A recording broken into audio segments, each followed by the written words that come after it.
Welcome, I'm Jon Caldara, president of the Independence Institute and your devil's advocate. A couple days ago, we played host to the nationwide freak show called the GOP debate. How did it go? What was Colorado's role? And why in the world was it in my hometown of Boulder? It's freaky enough as it is there. From the Colorado Springs Gazette, Wayne Laugesen, editorial page editor. Thank you so much. Hey, thanks for having me. And Maak from the Greeley Tribune. Pleasure to be here. All right, now I want to start over here first because you were in the coveted spot of spin room. Yes. So you were not a prisoner in the spin room all day. I had heard. Tell me if this is right. That the media who came in because of the security issues, you really couldn't go out. So that if you wanted to go out and get some lunch, you couldn't. You could go out, but it was you didn't want to do it because you had to wait in a big security line to get back in. It was like you'd want to go out as much as you'd want to leave DIA to go back in for your flight. So.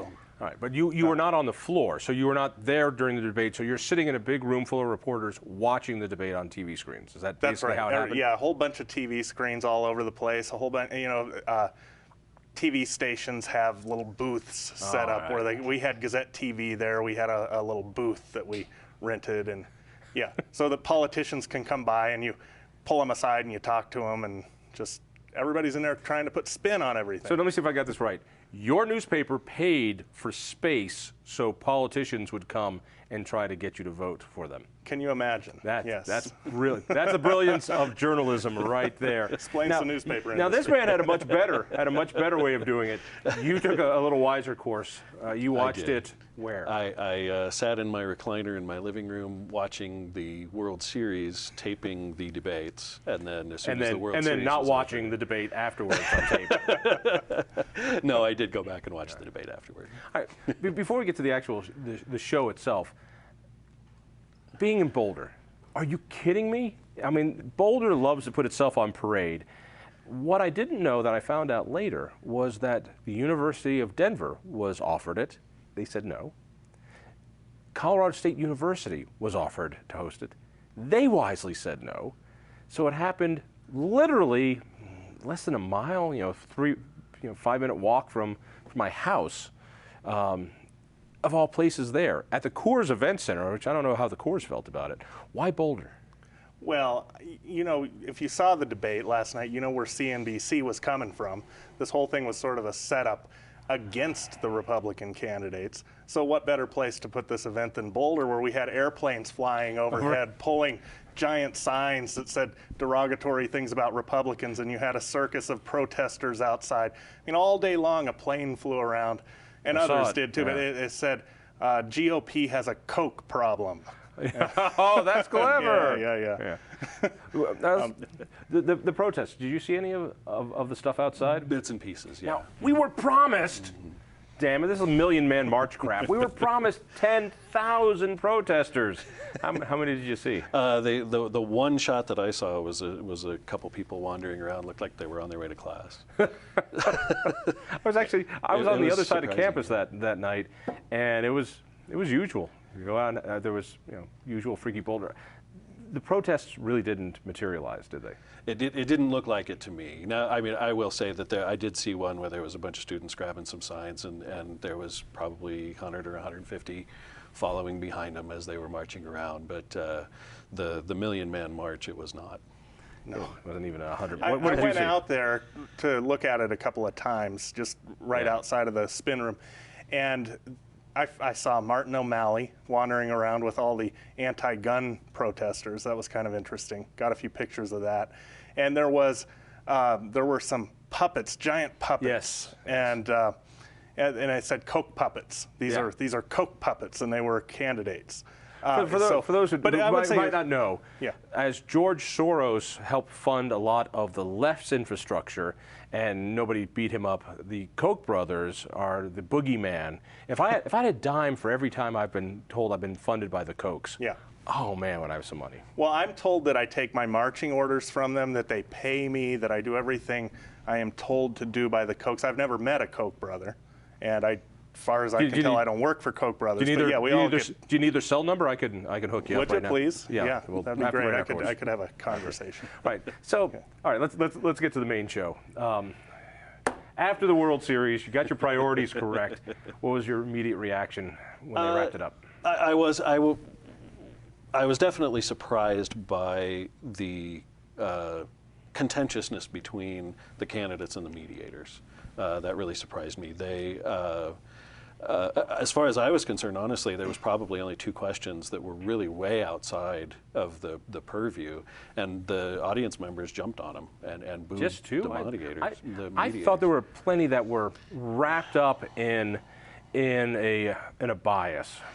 There was an absolute bias. I do understand the concept of if you're going to be president, be ready for them. You're going to get questions like that. Is it fair? Are they doing it the same to the Democrats as they are to the Republicans? No, probably not. Why not? He asked, obviously. You can say it. No, I because can't. most journalists are very left-leaning. Many journalists are absolutely very left-leaning, and the argument that there was only softballs thrown on the Democratic debate and there was difficult questions asked on the Republican debate, there's certainly some merit to that. That being said, I really thought that was it Cruz who ran down right the list. Down the line, yeah. I really thought that the questions that were asked that he was referring to seemed mostly fair. I really did. I thought what the mediators were doing was taking things that the candidates had said in the past and things that they had said in the earlier or later past and saying, you know, can you guys handle this discrepancy? There was a lot of, hey, why don't you say something bad about Wayne now stuff. And that's where I felt like the audience jumped on him, and I agree with that. The one that I heard, which, again, I don't know if you heard this from the spin room, but the ridiculous question that went to Ben Carson about doing business with a vitamin company or something. And it was the gay-friendly company that he happens to sit on the board of. Is that it was a question? No, it was. He said you're invested in this company. It's like, no, this company hired me to speak, and I guess they have him on the website, and like he has control over their website or something. Yeah.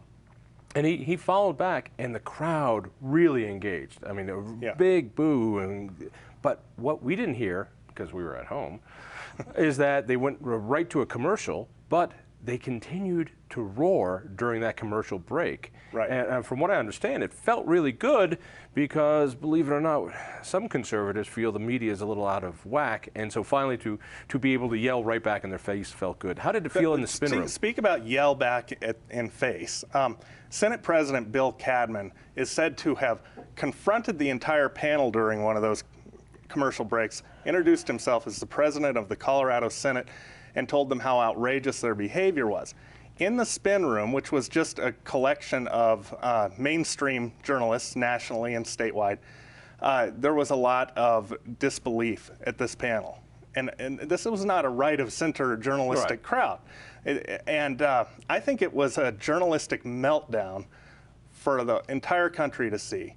And when Ted Cruz excoriated them the way he did, he not only showed off his brilliance, his ability to really think on his feet, he showcased that, and he really made this about the media. The media became the story, and not in a good way. And it's not just CNBC.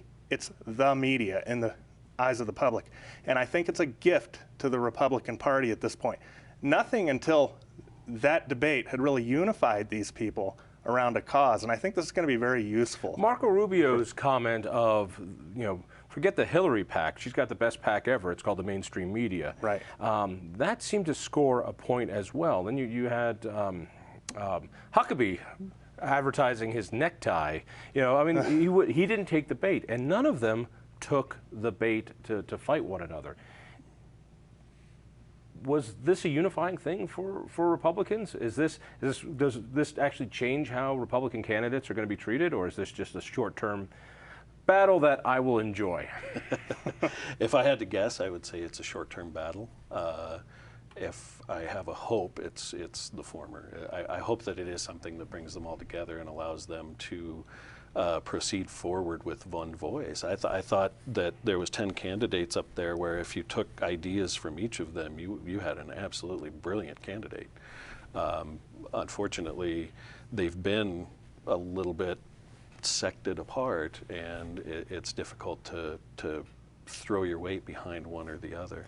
Did you guys have to suffer through the kids' table debate? I paid a little bit of attention to that, but I wish we could do away with the B team debate altogether now. I mean, these guys aren't moving into the big league anytime soon. Without the B level, without the farm team debate, Carly would not have moved up to the majors. That's true, but I don't think we're going to see any more of that kind of movement. The last two debates haven't shown us any indication of that. So I don't really see the point in this. It's a marketing opportunity. You were stuck in the room. You couldn't go see the other debate? Like I say, I paid some attention to it. Why do I have a feeling there was a hot dog in one hand and a beer in the other, and you were just talking to your other reporter friends? The funny thing is, the Republicans have such a deep bench right now. I mean, what we saw on display during the A-team debate was just an extraordinary display of talent and credentials, depth of knowledge. This B team, any other year, is full of people who could actually be serious contenders for the nomination. Was this a success as a showcase for Colorado? I mean, we had the debate with Obama and Romney was at DU. I found it interesting that they didn't want to do it again. But how did we look? How did the state look? I was surprised that there wasn't more ripping on marijuana during the debate. I was blown away by that, so to speak. There was 2 mentions of it, I think, and maybe a 15-minute discussion about it. There was nothing else Colorado-centric. 15-second discussion about it. What did I say? 15-minute. 15-second discussion about it, and that was it. And I didn't see any other Colorado-centric story or questions asked during the debate. I do understand that it was focused on money, but we have money. But here. it won't be remembered as a debate on money. It won't be remembered as a debate about fiscal policy. It'll be remembered as a time when America got to see the real leanings of the press and got to see Republicans shoot back. I thought pretty masterfully. Is that how it's going to be remembered? Yeah, I think it's going to be remembered. I think this becomes a historically significant debate because of the media meltdown, and nobody on right of center is going to forget that anytime soon. Yeah, but nobody believes us anyway. Nobody believes us when we say the media is unfriendly to conservatives. That's why this was such a useful tool. Guys like you and me have been out there for years saying, "Wow, look at the bias in the media. It's so and it's viewed as an opinion, and people just beg to differ, and you can do anything you want to prove it." Last night, it was apparent to anyone. I've seen far left of center commentators on talking head shows since then saying, yeah, that was an outrage. That was as biased as it gets. So, but as to your question about Colorado, I don't think there's a lot of benefit that comes out of this for Colorado, aside from just, there were some good, scenic views shown on TV, and everybody says, wow, what a beautiful town, what a beautiful state. Yeah, in that sense, it's a good thing. Wayne, thank you. Ross, thank you. Stay tuned. We're going to talk to a couple more reporters, get their viewpoint.